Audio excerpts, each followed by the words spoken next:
My view is that we are a land of immigrants, and we ought to recognize that. As a matter of fact, I believe America's soul is rejuvenated when people come to our country and work hard to realize dreams. To recognize people are coming here to do jobs Americans aren't doing, or are not capable of doing, or unwilling to do. And we ought to have a process that enables people to come and do those jobs. It's good for our economy, and I think it prevents people from having to sneak in.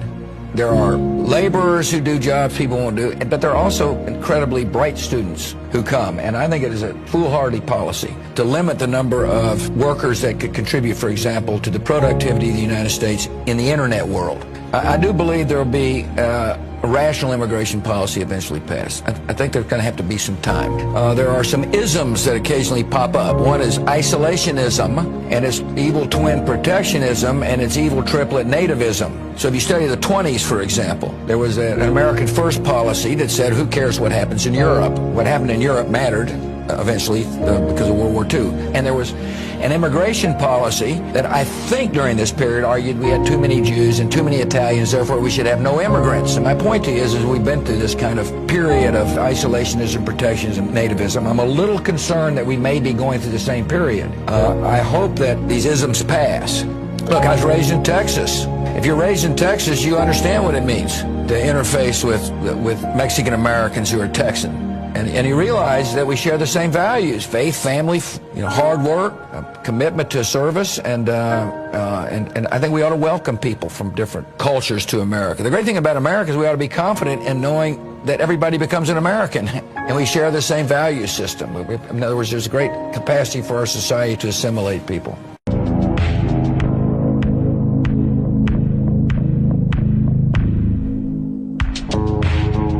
On September the 11th, enemies of freedom committed an act of war against our country. The Taliban regime is committing murder.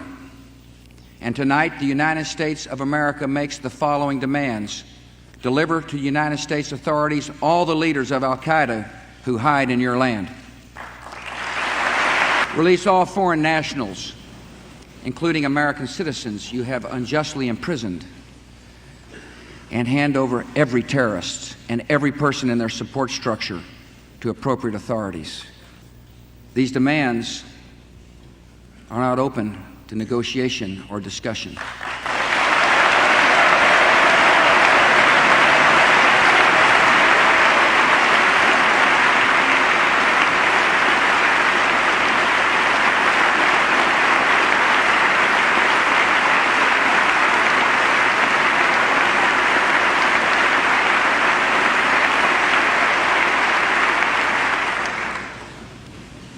The Taliban must act, and act immediately.